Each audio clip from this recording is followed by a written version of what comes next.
Update. Am I the a-hole for telling my mom that she's the cause of all my brother's problems? Original story. I, 33 female, have a sister, 30 female, and a little brother, 17 male. My mom, single mother, our parents divorced when she was still pregnant with my brother, was a wonderful mother to both me and my sister. However, she switched up incredibly while raising my brother. So much to the point that I offered to raise my brother instead. So, my brother, who is now a junior in high school, has self-esteem issues especially related to how he looks/weighs. He was a chubby baby, and my mom used to say negative things to him all the time, which I guess kind of ruined his self-esteem. My sister and I always called him cute, handsome, etc., but obviously our mother's words had a bigger effect on him. To put it in perspective for you guys, he is 6'1", underweight, objectively a good-looking kid, yet still finds himself ugly and/or fat. I, a 5'8" woman, weigh more than him, and am at a healthy weight. Anyways, despite everything, he's still a cheerful and talkative kid who really does love our mother, and this makes me 10 times angrier. Now on to the problem. I made a mess in the kitchen yesterday while doing a little baking, and accidentally fell asleep on a couch due to exhaustion and forgot to clean up. My mom saw the mess and started screaming at my brother, and my brother said that he'd clean it up and that he was sorry. He basically admitted to doing something he didn't do. And when I found out, I immediately told my mom it was my fault, but she said that it was fine. I asked her to apologize to him, but she said that he was a man and that she doesn't need to. I got mad and told her that if she kept this up, then her son will end up doing something drastic.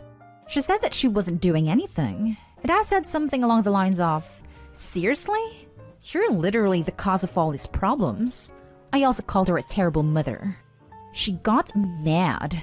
She said I didn't go through all this crap for my own daughter to take a boy's side of her own mother's.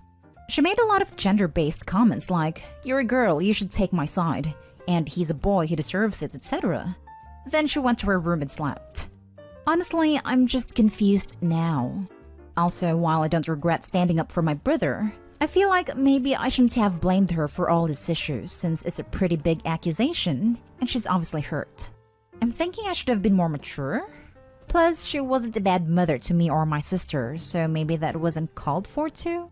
But yeah, am I the a-hole for blaming my mother for all of my brother's problems? Now for the top comments before reading the update. She sounds misandrous as hell. Does he happen to look like his father? Not the a-hole at all. I would talk with your brother and try to be his shoulder. Your mom is completely messing him up, and it's maybe too late to undo all her damage. Edit. I'm not implying he's beyond hope of healing, just that it's going to leave scars. So the quicker you help him start healing, the better. We're actually mixed. Our dad is East Asian, mom is white. It looks more Asian than my sister and I, so yes, it does look more like our dad in a way. The fact that it might be too late, that's what I'm terrified about. I'll still try and be his shoulder though. Thanks. I don't mean to imply that it's beyond hope. Only it will most likely stay with him to some degree. My heart broke reading your post. I hope you can build up his confidence and lead him to reject her BS that he seems to have accepted and internalized. Edited to add, did mom not initiate divorce? Seems to me she may have unresolved feelings and is taking them out on your brother.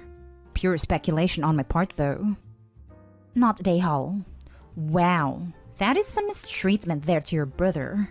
Your mom has really bad toxic, sexist anger issues. And if it is in regard to your father, then it is quite messed up that she's taking it out on your brother who is his own person. He's not her former partner. He is her child. I am sorry, but she's abusive and punishing him for his gender. Mistreatment. No excuse, plain and simple. So yes, based on the information presented, she is a bad mother and the cause of his low self-esteem. Not a-hole. Sounds like your mother is a sexist who's taking things out on your brother because he's not female. Wow, you're not a-hole, but your mom surely is. Boys need to be loved and nurtured too. It breaks my heart to hear that she thinks he doesn't deserve an apology just because he's a man. He's still a child. She's an adult. She should know better, and your brother deserves an apology. It's great that you're standing up for him. He needs a good support system. And now for the update. So, nobody really asked for an update, but I'm a bit bored and thought, why not? First off, I'd like to say that after reading your replies, I think the reason why my mom is horrible towards my brother is a mix of him looking like my dad and him being a boy. But I don't know for sure. A bit after I made the post, I went to talk to my brother who was in his room. He was fine, but when I asked him to tell me how he felt about, well, everything, he broke down. My heart broke into a million pieces. At that moment, I knew that he couldn't stay with our mother anymore.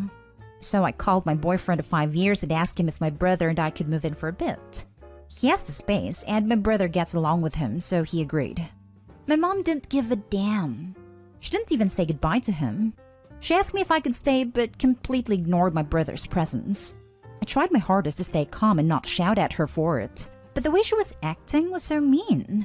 According to my sister, my mother still makes mean comments about my brother even though he's not there. So staying calm is really hard right now. Anyways, I called my dad as well and basically told him everything. He was a bit angry at first because nobody told him this before, and he wouldn't have left any of us in a different country had he known. But he calmed down and talked to my brother for like over an hour, and by the time he hung up, my brother had tears of joy and relief in his eyes. It's still unclear whether my dad will be visiting or if my brother will be moving, or how we're going to proceed from now on due to you know what. But I can assure you that my mother won't be able to say anything to my brother again. Unfortunately, I am unable to put my brother into therapy because I don't have a lot of money on me. But I will try and talk to one of my friends who is pretty knowledgeable in the mental health department and see if I can help my brother. Thanks to everyone who gave their 2 cents. Hey, I'm happy that you got him out of the toxic environment. If you're in the USA, you can apply for medical assistance since your brother has no income. And depending on your age, you might be able to apply for assistance or even get child support from your so-called mom. Especially if she is getting child support from your father. Hopping on this comment to say there's centers in the US that offer therapy for as little as $15 a session. Typically, you'll be getting someone who is in training to complete their certification or however it goes, but they're typically watched over by an experienced therapist. You can also get therapy through his school, although this may not be the greatest option if OP doesn't have legal custody. Thank you for posting the update. Your brother is lucky to have you. Thank you for your kind words. I'd say I'm lucky to have that kid as my little brother. A lot of us, mistreated as kids, struggle because no one stood up for us, ever. Your brother will have a long way to go and undoubtedly it messed him up, but you have made sure that's one last point on the long list of trauma this treatment can create. Her brother is lucky to have her. I had to get out of the situation alone and against my family's advice. I went back to my dad's and don't regret it one bit. I'm very sorry about your situation. I can't do much, but I hope you will find peace. I don't know if you're religious, but I'll keep you and every other person who hasn't been able to get out of a horrible situation in my prayers. Thank you. Next story is titled, Am I the a-hole for telling my sister it's too late to keep entertaining the lie about her daughter's paternity? My sister is bisexual, and 22 years ago her and her girlfriend at the time were trying to have a baby. No sperm bank would take 2 broke college students seriously. So they decided to separately hook up with 2 different guys they would meet at a bar. At the time, I thought the idea was so stupid, but they didn't really care. My sister got pregnant, her girlfriend didn't. They both raised the baby until she turned 2 when they broke up. Ever since, my sister has been raising her alone until she got remarried to her husband when my niece was 10. My sister doesn't identify as gay anymore and calls that a phase and refuses to talk about it. My parents were ashamed of it and were happy that she turned straight. My sister made me swear we would tell her daughter that her father and my sister dated and were together for a while, but broke up when he moved to a different state, and that he never wanted to be a father. That was her story. I was 16 when all this was happening, so I didn't really think much of it. My niece is now 22 and is planning on taking a 23andMe test to find her dad. My sister gave her a fake name. She doesn't remember the name of the guy she slept with. So her lies are about to come unraveling because obviously the guy has a different name. And if my niece speaks to him, he'll obviously confirm my sister was a one-night stand and they didn't date for years. My sister plans to tell her daughter is lying and was ashamed because he had a girlfriend from her, and that's how she's going to explain it off to her daughter. but I think it's too late to keep lying. I think it's because her husband is conservative and wouldn't accept her seriously dating a woman, planning a baby with her, and even naming my niece after her girlfriend's deceased mother. My sister says I'm an a-hole for not wanting to back her up after keeping her alive for all of these years. Now for the top comments. Not an a-hole, but I'd stay as far away as possible from this big old bomb. Why can't she just say she had a one-night stand for fun, and 9 months later, their niece was? That's not even a lie. She doesn't have to talk about the relationship she was actually in if she doesn't want to. I'm suspecting some conservative/religious beliefs from the sister and husband. Usually when you deny having casual flings and being LGBT, these are usually in the mix. Not an a-hole. The problem with lies is you have to keep telling more lies to cover up the existing lies. Your niece will find the truth and be pissed at your sister for all the lies. She'll be mad at Opie too for going along with it. There's a highlighted post below which spells it out nicely what Opie should say to the niece. She needs to know. And doing it now will possibly salvage their relationship. Whereas if Opie waits and it comes out later that Opie knew, the niece might go no contact with everyone involved. Well, I don't think you're the a-hole necessarily, but why are you hell-bent on putting your head in? I would back way, way, way off even if you disagree. When you have your own kids, you can screw them up however you like, but your niece isn't your daughter. If the niece asks you, refer her back to her mother. The niece is a grown-up and will figure it out. And let's say a silent prayer for the biological father who probably doesn't know she ever existed and is about to get his life blown up. I really don't like your sister. How would you feel if you found out you had a 23-year-old you never knew about? Agree with us? Not an a-hole for your opinion and not agreeing to lie for her. But I think you're just going to have to sit back and watch this play out. Don't confirm or deny. Just say it's not your place or you will be the a-hole. Now for the last story. Am I the a-hole for recording my kid and proving that he's playing my ex and I? Our son 5 has been having nightmares for the past few months. He'd wake up crying every night, and it was pretty distressing. We got him into therapy, but it didn't seem to be helping. I got a little suspicious after a month. I'd hear him walking around in his room an hour or so before he'd start crying, but when I got up there, he'd be back in bed. I brought it up with his mom, but she just said he'd started sleepwalking, and when he woke up, got back into bed because he knew he wasn't supposed to be up. It made sense, so I left it. Now, the way we deal with his nightmares is very different. She'll get up, make him a bottle, sometimes run him a bath, get him into fresh clothes, and then put him in her bed. She also has started giving him his pacifier back. I soothe him and get him back into bed. I'll get him a bottle if he asks, but otherwise I'm just intent on both of us getting a good night's sleep. He became resistant to my method a few weeks ago, and would instead scream for his mom.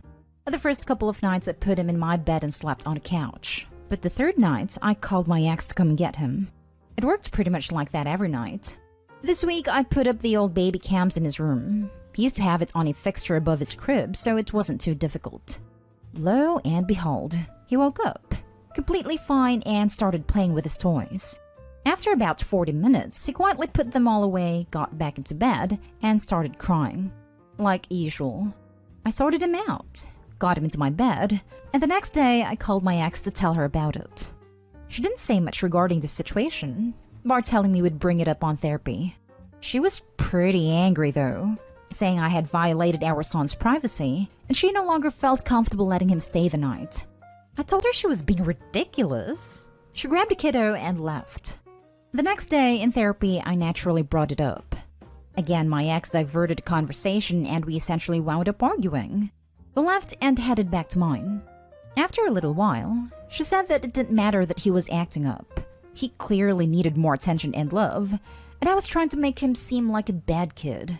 I told her that wasn't the truth, but we need to take steps to punish him for lying. Lying is bad, and he shouldn't do it.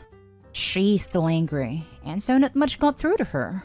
A mutual friend agreed that I was in the wrong, and she'd spoke to his mom regarding it before. And I kind of get where they're coming from, but I still think it's an we all suck situation rather than just me. Am I the a-hole? I don't know. Clearly he is acting out for some reason and may need some correction, But I am more shocked you and your ex give a 5-year-old, a school-aged child, a bottle. And the ex started giving him a pacifier too. I'm just going to copy and paste this explanation, lol. He's really bad with drinking slowly and swallowing. At night he's still on a bottle as it's hard for him to choke on it. During the day we're still teaching him to drink and chew slowly. And his pediatrician knows this and has given you guys a number for an occupational therapist, right? He knows, and it's not a therapy thing. He was with an occupational therapist for a while, but we stopped going with COVID. We may start up again, but it was honestly just costing us a lot of money and he wasn't getting any better. I don't see this as a violation of privacy, but as gathering more information to bring to the expert, the therapist, for all of you to get on the same page to try to help your son overcome this trauma. Strictly from an outside, non-expert's opinion, I'd worry that your ex's response might actually be increasing his nightmare crying episodes. But either way, he is waking up and acting out in distress, and that is what you all need to be focusing on. No a-holes here. I am worried about that too, but I do intend on getting him the help he needs.